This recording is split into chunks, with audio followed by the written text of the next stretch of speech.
Lalu perkenalkan, nama saya Raffi Chandra Bumi Sugandi sebagai moderator dan saya Yudhira Rahma sebagai moderator pada kali ini.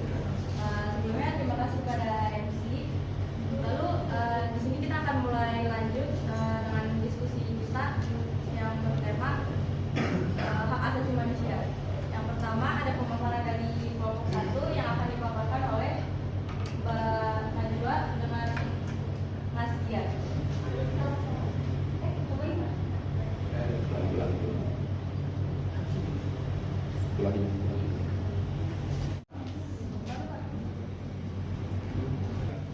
Assalamualaikum. Ulang. Jangan digoda. 1, 2, 3. Assalamualaikum warahmatullahi wabarakatuh. Perkenalkan, nama saya Yudhira Rahma dan di sini ada teman saya Raffi Chandra Bumi. dan di sini kami akan menjadi moderator pada diskusi kali ini. Diskusi kali ini akan bertema tentang hak asasi manusia dan akan dipaparkan oleh Mbak Najwa, Mas Dian, Mas Naufal, Mbak Erin, Mbak Safna, Mbak Sanba, Mas Akmal, dan Mas Giri. Di para audiens boleh tepuk tangan dulu untuk para pemaparan materi.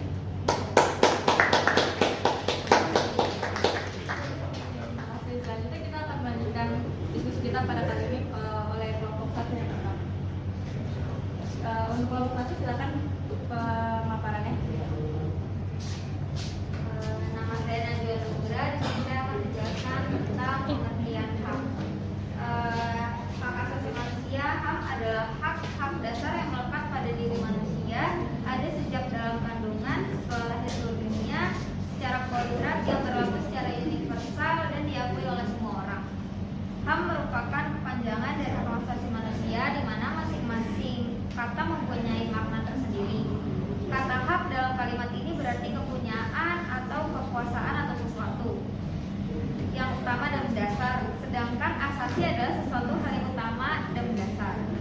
Setelah itu yang kedua ada pengertian HAM menurut para ahli. Di sini saya akan menjelaskan pengertian HAM menurut Umar Seno Aji, yaitu HAM adalah hak yang melekat pada setiap martabat manusia sebagai insan dari ciptaan Tuhan. Setelah itu ada menurut David Bentham dan Kevin Boyle. Menurut David dan Kevin, pengertian HAM dan kebebasan fundamental adalah hak-hak individual yang berasal dari kebutuhan-kebutuhan serta kapasitas-kapasitas manusia. Setelah itu ada ciri-ciri HAM. Ciri-ciri HAM itu ada HAM tidak diberikan kepada seseorang, melainkan hak semua orang. Setelah itu HAM tidak dapat dicabut, dihilangkan atau disahkan. HAM bersifat hakiki. HAM sifatnya universal sehingga berlaku bagi semua orang. Setelah itu ada jenis-jenis HAM. Ada jenis HAM hak asasi pribadi, yaitu merupakan hak asasi yang berhubungan dengan kehidupan pribadi setiap individu. Ada beberapa contoh diantaranya, yaitu kebebasan untuk berpergian, kebebasan dalam menyampaikan pendapat, kebebasan dalam berkumpul dan berorganisasi, dan ada kebebasan dalam memilih, memeluk, dan menjalankan agama. Setelah itu yang kedua ada hak asasi politik, yaitu merupakan hak asasi yang terkait dengan kehidupan politik seseorang. Ada beberapa contoh diantaranya, yaitu hak untuk dipilih dan memilih dalam suatu pemilihan, ada hak dalam keikutsertaan kegiatan pemerintahan, ada hak dalam mendirikan partai politik dan organisasi politik, dan yang terakhir ada hak dalam membuat usulan petisi. Yang ketiga ada hak asasi hukum, yaitu hak untuk mendapatkan kedudukan yang sama dalam hukum dan pemerintahan. Ada contohnya, yaitu hak untuk mendapat perlakuan yang sama, hak seseorang untuk menjadi PNS, ASN, ada hak untuk mendapatkan perlindungan. Setelah itu ada hak asasi ekonomi, yaitu hak terkait dengan kegiatan perekonomian. Contohnya ada kebebasan dalam menyelenggarakan sewa menyewa dan hutang piutang. Yang kelima ada hak asasi peradilan, yaitu perlakuan yang sama dalam tata cara pengadilan. Ada contohnya juga, diantaranya untuk mendapatkan pembelaan hukum di pengadilan. Dan yang terakhir ada hak asasi sosial budaya, yaitu hak individu terkait dengan kehidupan bermasyarakat. Ada contohnya juga, contohnya itu untuk menentukan, memilih, dan mendapatkan pendidikan. Selanjutnya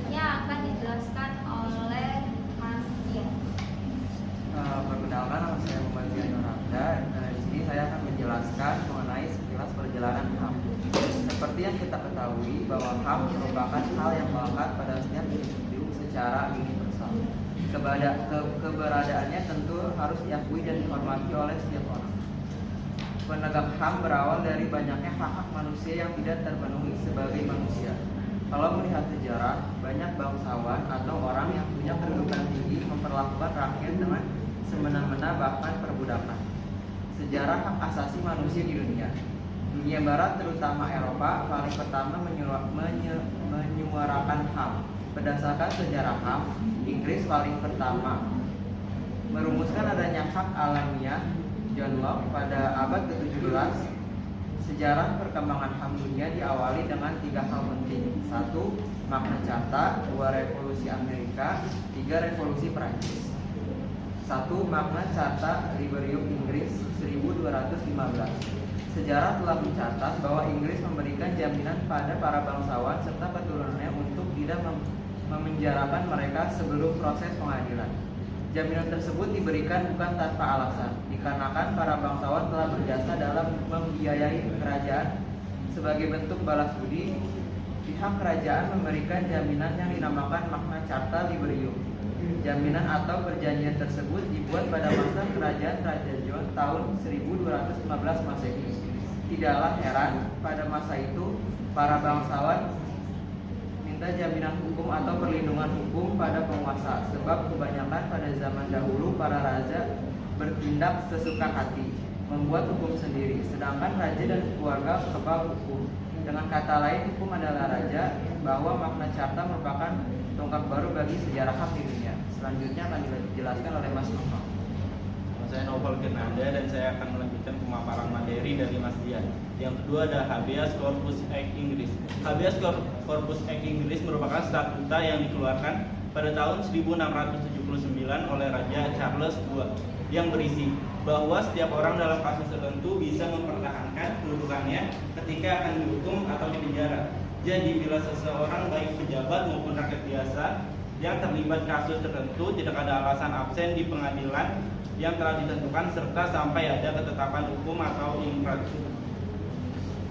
Habeas Corpus Act menjadi bukti nyata penegakan HAM seseorang yang tadinya tidak memiliki kepastian hukum atau dihukum tanpa alasan atau dihukum tanpa proses peradilan sehingga siapapun setara di depan hukum. Yang ketiga ada Revolusi Amerika, bagian dari sejarah.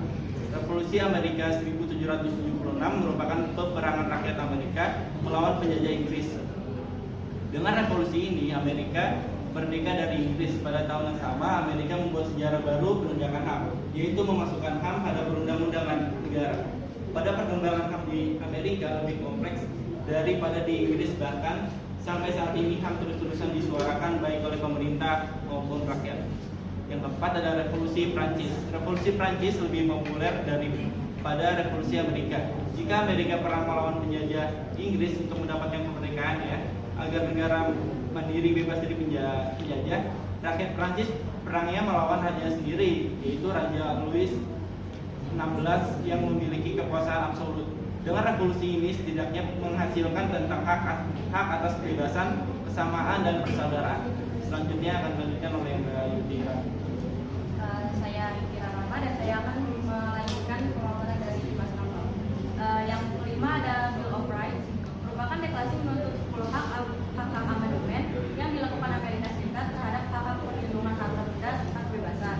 Deklarasi mengandung tuntutan penjaminan hak pribadi atas hukum serta memberikan kewenangan negara terhadap negara bagian dan rakyatnya. Awalnya tuntutan ini dimaksudkan untuk negara federal, pada akhirnya ditetapkan untuk negara bagian. Amandemen ini dikenalkan oleh James Madison di Kongres Amerika Serikat pada Amerika Serikat pertama tahun 1718.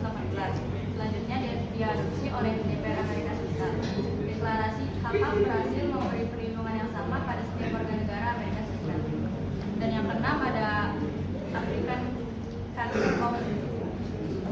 Charter on Human and Civil Rights pada 7 Juni 1981 merupakan sejarah hak asasi bagi rakyat Afrika.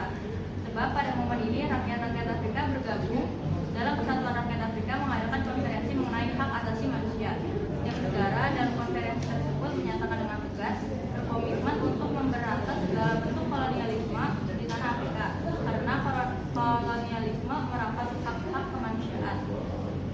ketujuh ada Cairo Declaration on Human Rights in Islam. Deklarasi Kairo merupakan bagian dari sejarah hak asasi manusia, terutama di negara-negara Islam. Pada waktu itu, negara-negara Islam menegaskan bahwa satu-satunya sumber hukum adalah syariat Islam. Deklarasi ini berlangsung di Mesir dengan tujuan menjadi pedoman bagi anggota OKI dalam hak asasi manusia. Yang ke-8 ada deklarasi PBB atau deklarasi Wina. Deklarasi yang dilakukan oleh PBB bersifat universal dan ditandatangani oleh anggota PBB. Deklarasi ini dilaksanakan di ibu kota Austria yaitu Wina.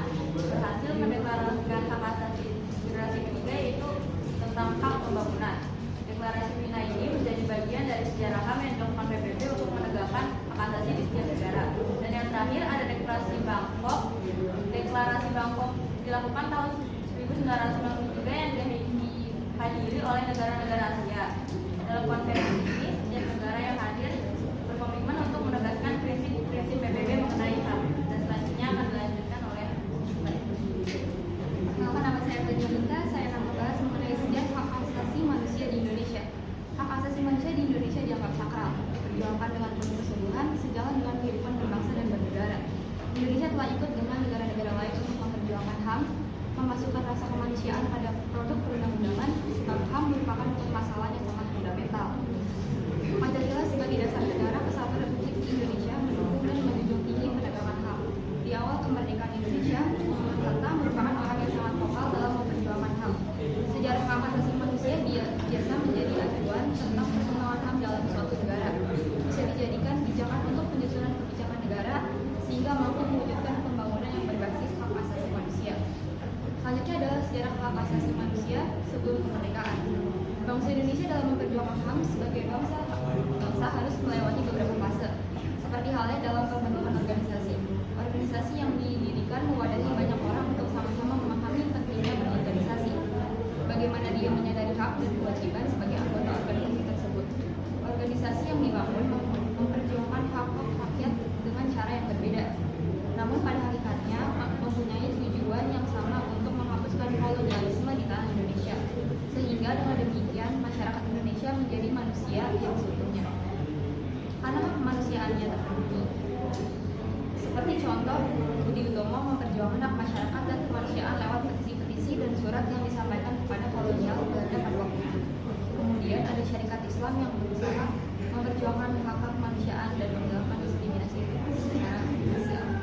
Selanjutnya akan dibacakan oleh Perkenalkan, nama saya Sakra Kanisa. Saya akan melanjutkan materi yang dijelaskan oleh Mbak Evelyn. Yang pertama ada periode 1901 sampai 1911. Sarekat Dagang Islam atau SDI, organisasi pribumi pertama yang didirikan oleh Haji Saman Hoedi di kota Surakarta yang bergerak dalam organisasi keagamaan dan sosial serta menghimpun para pedagang batik di kota Solo yang pada saat itu bahan baku pembuatan batik pemasaran dikuasai dan dimonopoli oleh Cina. Organisasi SDI mengalami perkembangan yang sangat pesat sehingga anggotanya tidak hanya dari kota Surakarta saja, namun kota-kota lain seperti Pekalongan, Pemalang, dan juga Tegal. SDI menuntut pada pemerintah kolonial agar diperlakukan dengan adil antara bangsa pribumi dan keturunan asing, diberikan hak yang sama dan tidak didiskriminasi. Pada tahun 1905, Sarekat Dagang Islam atau SDI berubah menjadi Sarekat Islam atau SI. Dipimpin oleh Haji Umar Said Sokro Aminoto, merupakan tokoh nasionalis yang sangat piawai membawa SI dari organisasi yang konsen pada sosial ekonomi menjadi partai politik yang pada saat itu belum ada. Organisasi SI sangat pesat dan cepat membuka cabang-cabang di daerah-daerah provinsi, terutama yang menjadi anggotanya adalah para tokoh pergerakan, terutama menuntut bangsa pribumi berparlemen atau merdeka. Selanjutnya ada periode 1908 sampai 1945. Organisasi Budi Utomo didirikan tahun 1908 merupakan wujud nyata tentang kebebasan berpikir dan mengemukakan pendapat kepada masyarakat umum. Selain itu, masyarakat mulai berpikir tentang hak untuk turut serta secara langsung pada pemerintahan. Tujuan dari konsep hak asasi manusia yang dihadirkan dalam organisasi Budi Utomo yaitu hak Indonesia untuk merdeka dan menentukan nasibnya sendiri. Pada periode ini, titik puncak perdebatan tentang hak asasi manusia ketika sidang BPUPKI yang membahas tentang rumusan dasar negara. Selain itu, hal yang dibahas dalam sidang yaitu dan warga negaranya. Tokoh yang terlibat aktif dalam diskusi ini yaitu Soekarno, Abu Salim, Muhammad Nasir, Muhammad Yamin, KH Mas Mansur, KH Wahid Hashim, dan MR Maramis. Selanjutnya akan dibacakan oleh Mbak Sabila. Perkenalkan, nama saya Lalinun Sabila. Saya akan melanjutkan penjelasan dari Mbak Sabda M, yaitu selanjutnya periode 1945 sampai 1950. Pada periode ini, hal yang diperdebatkan mengenai hak masih seputar hak untuk merdeka, hak untuk berorganisasi dalam politik, dan hak untuk berpendapat di parlemen.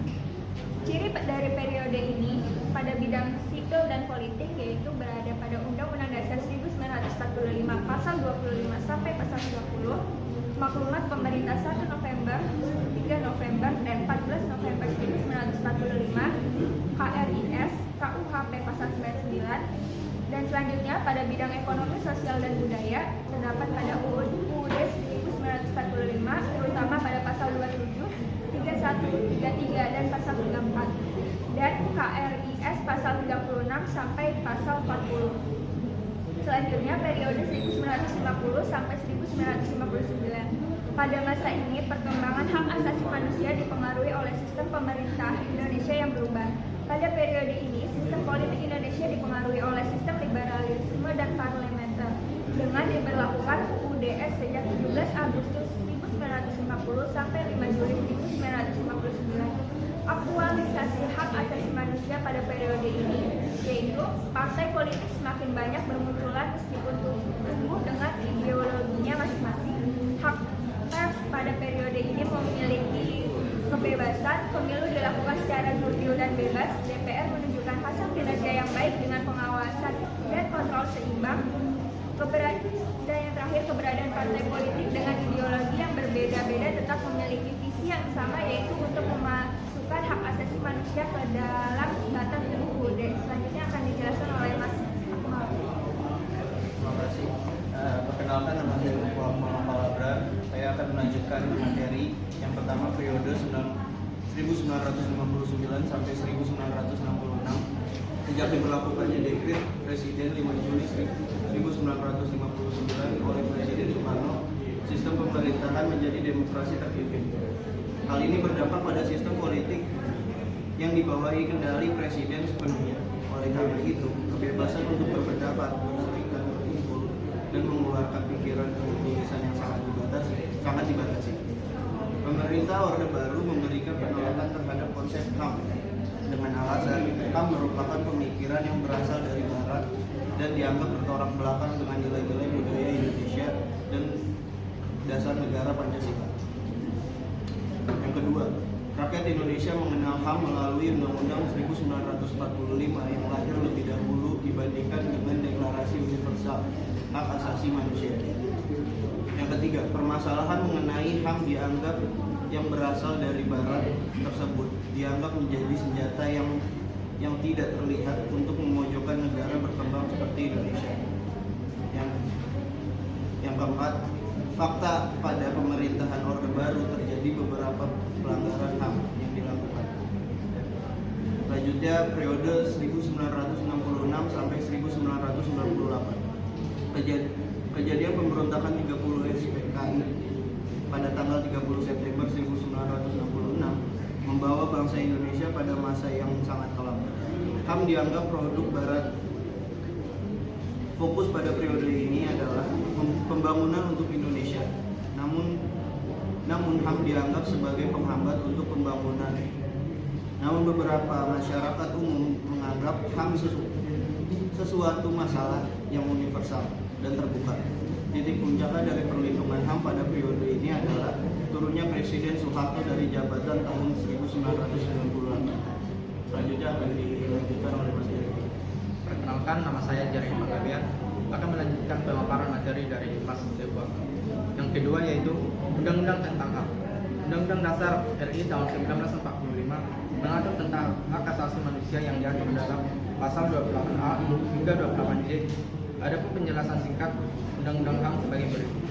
2.1 yaitu pasal 28A yang mengatur tentang hak hidup. Setiap orang berhak untuk hidup serta berhak untuk mempertahankan hidup dan kehidupan. 2.2 pasal 28B mengatur tentang hak berkeluarga. Yang pertama, setiap orang berhak membentuk keluarga dan melanjutkan keturunan lewat perkawinan yang sah. Yang kedua, setiap anak berhak atas kelangsungan hidup, tumbuh dan berkembang serta berhak atas perlindungan dari kekerasan dan diskriminasi. Yang ketiga yaitu pelanggaran HAM di Indonesia. Sekalipun HAM telah dijelaskan dalam Undang-Undang Dasar 1945, namun pada kenyataannya masih terjadi pelanggaran dalam perjalanan sejarah Indonesia. Berikut ini daftar sebagian pelanggaran HAM yang pernah terjadi di Indonesia. Yang pertama yaitu pembantaian di Rawagede 1945. Yang kedua, pembantaian PKI di Madiun dan sekitarnya tahun 1948. Yang ketiga, peristiwa tragedi pembantaian massal PKI 1965 sampai 1966. Yang keempat, peristiwa Tanjung Priok 1984. Yang kelima, peristiwa penembakan misterius tahun 1982 sampai 1980. Yang keenam yaitu peristiwa Semanggi kerusuhan Mei 1998. Yang ketujuh, tragedi kerusuhan Trisakti 1998. Yang kedelapan, kasus santet di Banyuwangi 1998. Sekian pemaparan materi dari Dr. Iman. Terima kasih. Pemaparan dari para membaca. Terima kasih pemaparannya atas para pemaparan materi. Selanjutnya akan saya berikan kembali ke MC untuk melakukan penutupan. Saya sebagai moderator pamit undur diri. Terima kasih.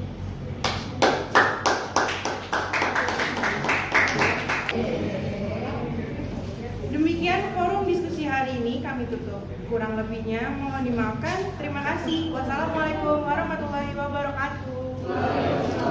Siap, action. 1, 2. Assalamualaikum warahmatullahi wabarakatuh. Selamat siang, saya Najla Dinda Nisrina selaku MC pada forum diskusi Senin 31 Oktober 2022. Sebelumnya, saya berterima kasih terlebih dahulu kepada para pembicara yang telah hadir dalam forum diskusi siang ini dengan pembahasan perkembangan HAM di Indonesia. Baiklah, selanjutnya saya persilakan kepada moderator untuk memulai sesi diskusi ini. Terima kasih.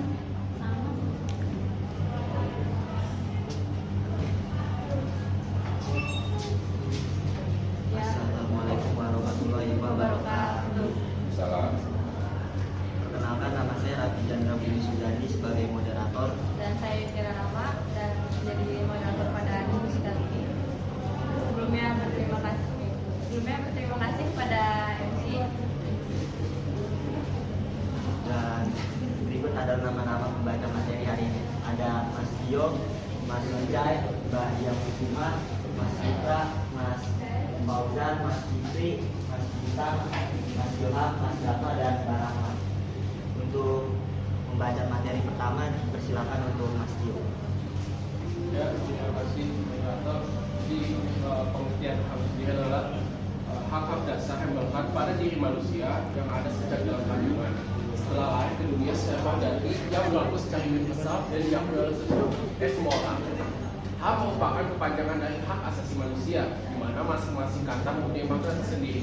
Kata hak dalam kalimat ini berarti kepunyaan atau kekuasaan atau sesuatu, sedangkan asasi adalah sesuatu hal yang utama dan mendasar. Pengertian HAM menurut para ahli. Menurut John Locke, pengertian HAM adalah hak-hak yang langsung diberikan Tuhan kepada manusia yang sebagai hak yang dikehendaki. Oleh karena itu, tidak ada kekuatan apapun di dunia ini yang bisa mencabutnya. HAM ini sifatnya mendasar atau fundamental bagi kehidupan manusia dan pada hakikatnya sangat suci. Lalu yang kedua, menurut Jan Mattheson. Menurut Jan Mattheson, pengertian HAM adalah hak-hak yang ada pada setiap manusia yang tanpanya manusia mustahil dapat hidup sebagai manusia. 2. Ciri-ciri hak asasi manusia dan jenisnya. 1. Ciri-ciri HAM. Yang pertama, HAM tidak diberikan kepada seseorang, melainkan hak semua orang, baik itu hak sipil, hak politik, dan hak budaya. Yang kedua, HAM tidak dapat dicabut, dihilangkan, atau diserahkan. Yang ketiga, HAM bersifat hakiki, yaitu hak yang sudah ada sejak manusia lahir ke dunia. Yang ketiga, HAM sifatnya universal, sehingga berlaku bagi semua orang tanpa memandang status, suku, ataupun gender. Yang kedua, jenis-jenis HAM. Yang pertama ada hak asasi pribadi atau personal right, merupakan hak asasi yang berhubungan dengan kehidupan pribadi. yaitu contohnya kebebasan untuk berpergian, bergerak, berpindah ke berbagai tempat. Lalu yang kedua, kebebasan dalam menyampaikan pendapat. Tiga, kebebasan dalam berkumpul dan berorganisasi. Yang keempat, kebebasan dalam memilih dan menjalankan agama sesuai kepercayaan masing-masing. B. Yang kedua, hak asasi politik atau political right. Ini merupakan hak asasi yang terkait dengan kehidupan politik seseorang, yaitu contohnya hak untuk dipilih dan memilih. Yang kedua, hak dalam keikutsertaan kegiatan pemerintahan. Yang ketiga, hak dalam mendirikan partai politik. Dan keempat, hak dalam membuat usulan petisi. B. 3. Hak asasi hukum atau legal equality right. Ini merupakan hak untuk mendapatkan kedudukan yang sama dalam hukum dan pemerintahan. Contohnya, hak untuk mendapatkan perlakuan yang sama dalam hukum dan pemerintahan. Kedua, hak seseorang untuk menjadi PNS ASN. Yang ketiga, hak untuk mendapatkan perlindungan. B4. Hak asasi ekonomi atau property right. Merupakan hak masing-masing individu terkait dengan kegiatan perekonomian. Contohnya, kebebasan dalam menyelenggarakan sewa menyewa dan utang piutang. Yang kedua, kebebasan dalam memiliki sesuatu. Dan yang ketiga, kebebasan dalam memiliki pekerjaan yang pantas. B5. Hak asasi peradilan. Hak untuk mendapatkan perlakuan yang sama dalam tata cara pengadilan.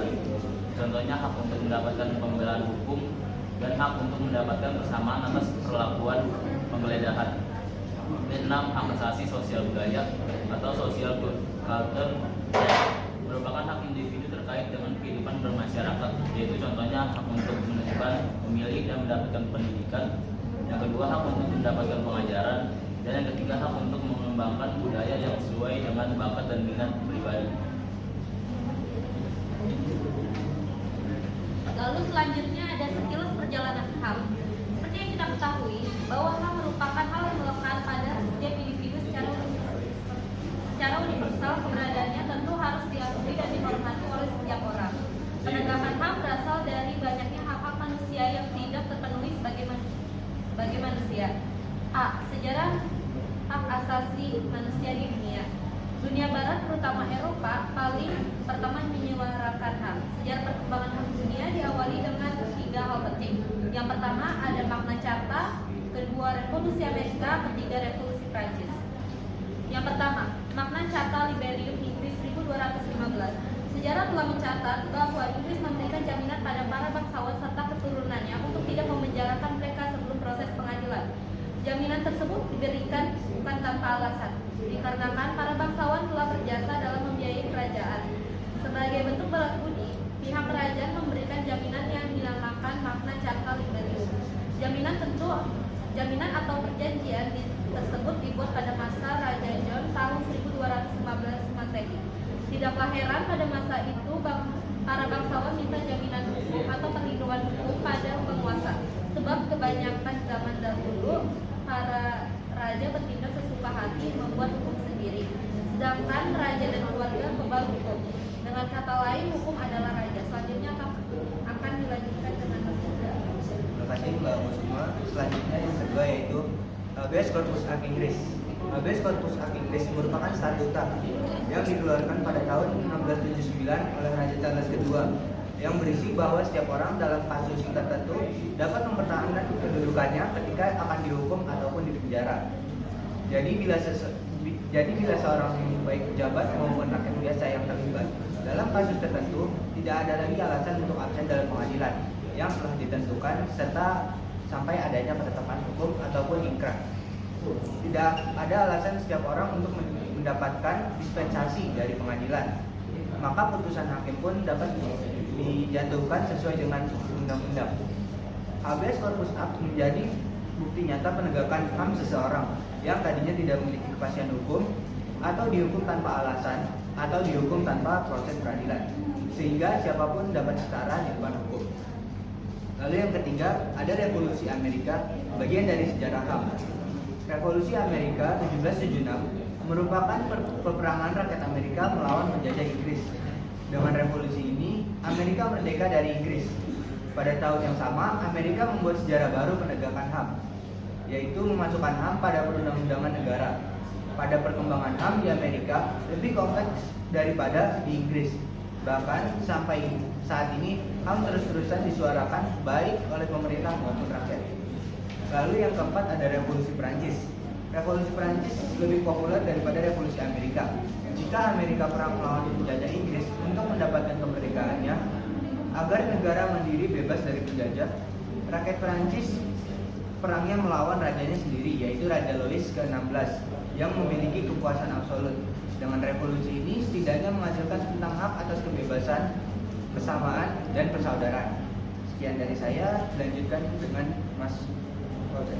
Baik, terima kasih Mas Putra. Selanjutnya yang kelima yaitu Bill of Rights, merupakan deklarasi menuntut 10 hak amandemen yang dilakukan Amerika Serikat terhadap hak-hak perlindungan harta benda serta kebebasan. Deklarasi mengandung tuntutan penjaminan hak pribadi atas hukum serta memberikan kewenangan negara terhadap negara bagian dan rakyatnya. Awalnya, tuntutan ini dimaksudkan untuk negara federal. Pada akhirnya ditetapkan untuk negara bagian. Amandemen ini dikenalkan oleh James Madison di Kongres Amerika Serikat pertama tahun 1718. Selanjutnya diadopsi oleh DPR Amerika Serikat. Deklarasi hak-hak berhasil memberi perlindungan yang sama pada setiap warga negara Amerika Serikat. Yang keenam ada African Charter on Human and Civil Rights. Tahun 7 Juni 1981 merupakan sejarah hak-hak asasi bagi rakyat Afrika. Sebab pada momen ini rakyat-rakyat Afrika bergabung dalam Persatuan Rakyat Afrika mengadakan konferensi mengenai hak-hak asasi manusia. Setiap negara dalam konferensi tersebut menyatakan dengan tegas berkomitmen untuk memberantas segala bentuk kolonialisme di tanah Afrika karena kolonialisme merampas hak-hak kemanusiaan. Yang ketujuh ada Cairo Declaration on Human Rights in Islam.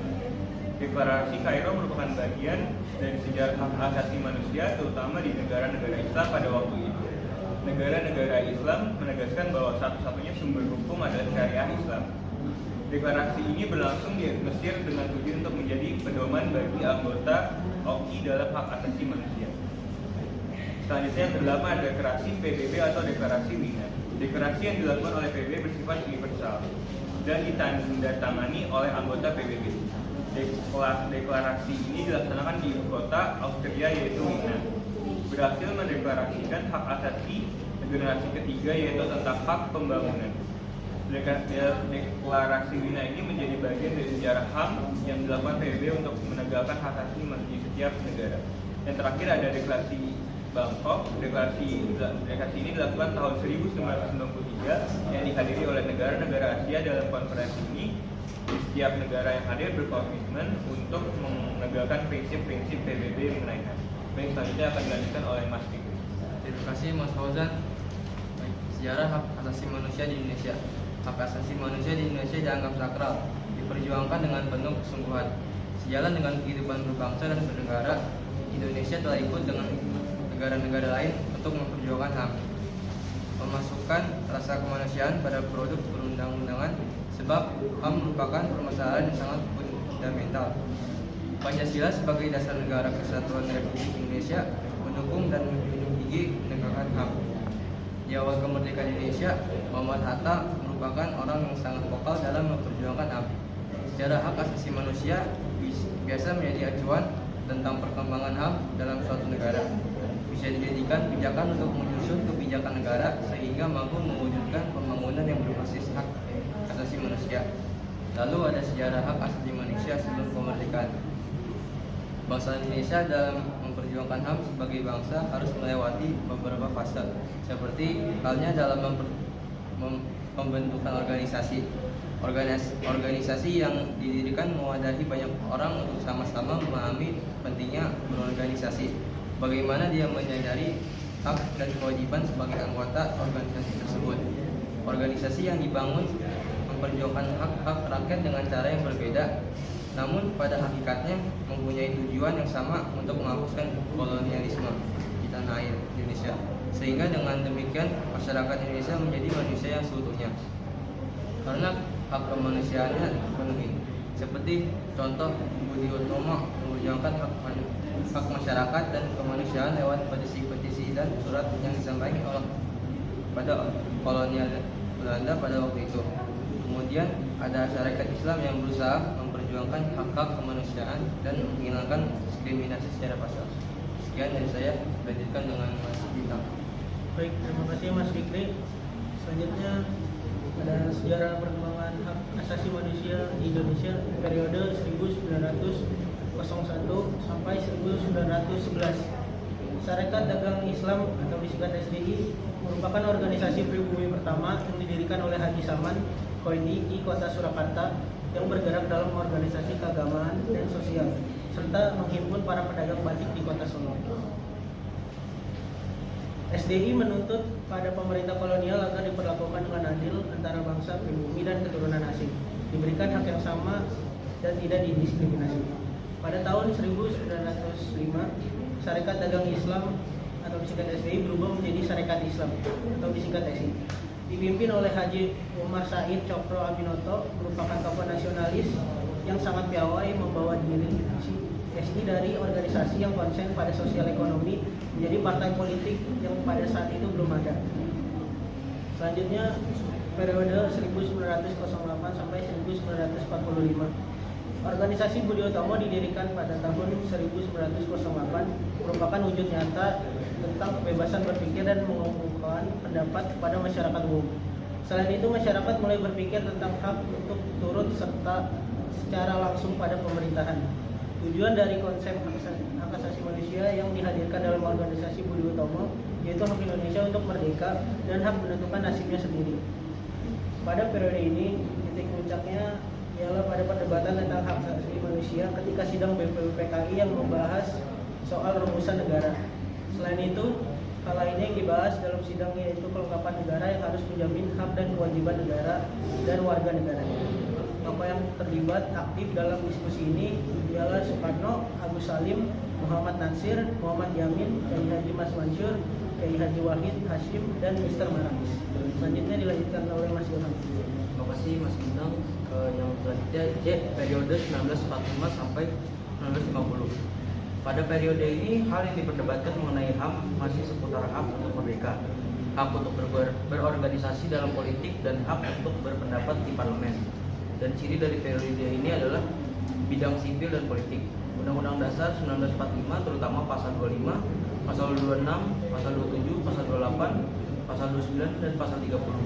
Maklumat Pemerintah 1 nomor Maklumat Pemerintah 1 November 1945 sampai Maklumat Pemerintah 3 November 1945, KRIS sama KUAP pasal 99. Yang D, periode 1950 sampai 1959. Pada masa ini, perkembangan hak asasi manusia dipengaruhi oleh sistem pemerintahan Indonesia yang berubah. Pada periode ini juga, sistem politik di Indonesia dipengaruhi oleh sistem liberal dan parlementer. Dengan diperlakukan Undang-Undang Dasar sementara sejak 17 Agustus 1950 sampai 5 Juli 1959. Dan hak asasi manusia pada periode ini adalah partai politik semakin banyak bermunculan meskipun tumbuh dengan ideologinya masing-masing. Hak pers pada periode ini memiliki kebebasan, dan DPR menunjukkan hasil kinerja yang baik dengan pengawasan dan kontrol yang seimbang. Dan terakhir, keberadaan partai politik dengan ideologi yang berbeda-beda tetap memiliki visi yang sama, yaitu untuk memasukkan hak asasi manusia ke dalam batang tubuh Undang-Undang Dasar. Selanjutnya akan dibacakan oleh Mas Dava. Pada periode ini, Indonesia mengikuti 2 konvensi HAM internasional. Yang pertama, ada Konvensi Jenewa tahun 1949 yang membahas tentang perlindungan hak bagi korban perang, tawanan perang, dan perlindungan sipil ketika perang. Yang kedua, Konvensi tentang hak politik perempuan yang berisi tentang hak perempuan tanpa diskriminasi dan hak perempuan untuk mendapatkan jabatan publik. Selanjutnya ada periode 1959 sampai dengan 1966. Sejak diberlakukannya Dekret Presiden 5 Juli 1959 oleh Presiden Soekarno, sistem pemerintahan menjadi demokrasi dan intim.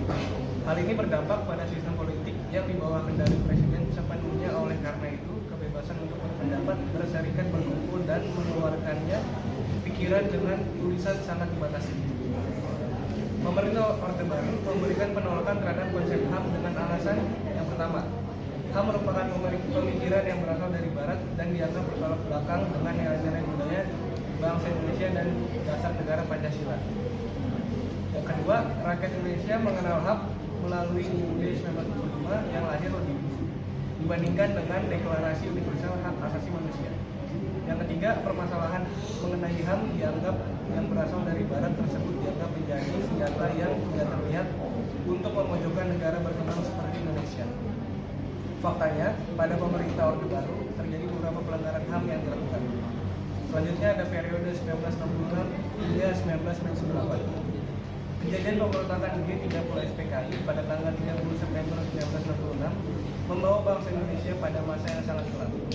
HAM dianggap produk Barat. Fokus pada periode ini adalah pembangunan untuk Indonesia. Namun, HAM dianggap sebagai penghambat untuk pembangunan. Beberapa dan terbuka titik puncak dari perlindungan HAM pada periode ini adalah turunnya Presiden Soeharto dari jabatan pada tahun 1998.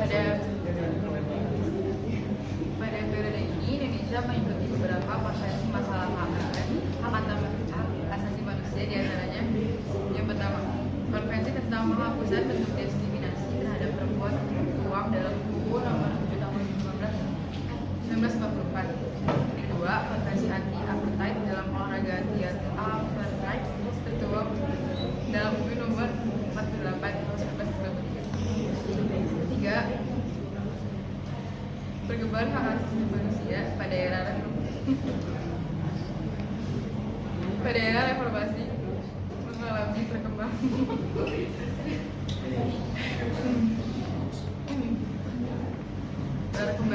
hak asasi manusia pada era reformasi mengalami perkembangan yang cukup baik. Salah satu bukti adalah lahirnya TAP MPR nomor 16 MPR RI 1998. Kedua, Undang-Undang tentang hak asasi manusia. Undang-Undang Dasar RI tahun 1945 mengatur tentang hak asasi manusia yang diatur dalam pasal 28A hingga 28J. Adapun penjelasan singkat Undang-Undang HAM sebagai berikut. Yang pertama,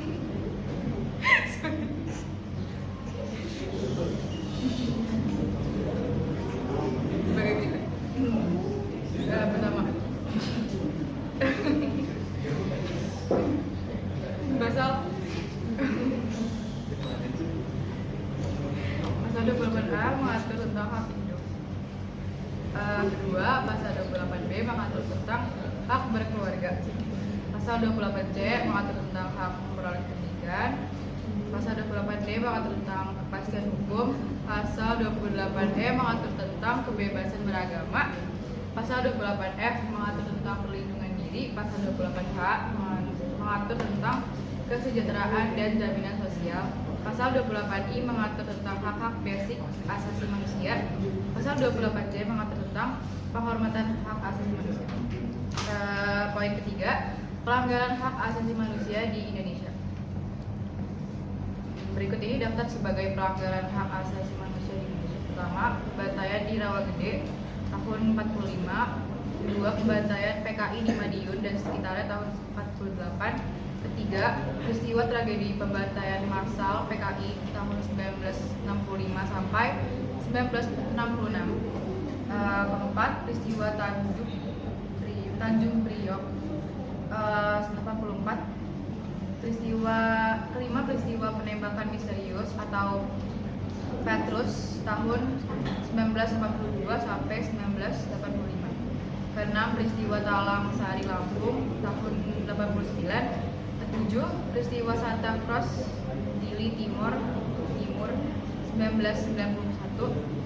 Kedelapan, pembunuhan aktivis perempuan Marsinah tahun 1993. Kesembilan, penganiayaan wartawan Bernas Syarifuddin atau Udin 1996. Kesepuluh, peristiwa Semanggi kerusuhan Mei 1998. Ke-11, tragedi kerusuhan Trisakti tahun 98. 12, kasus dukun santet di Banyuwangi tahun 98.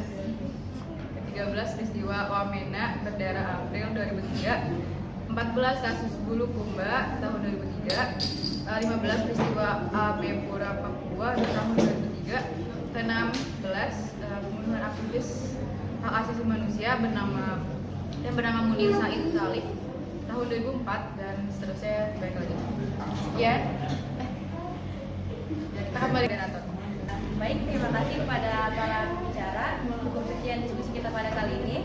Kami sebagai moderator pamit dan kami serahkan kembali kepada MC. Terima kasih.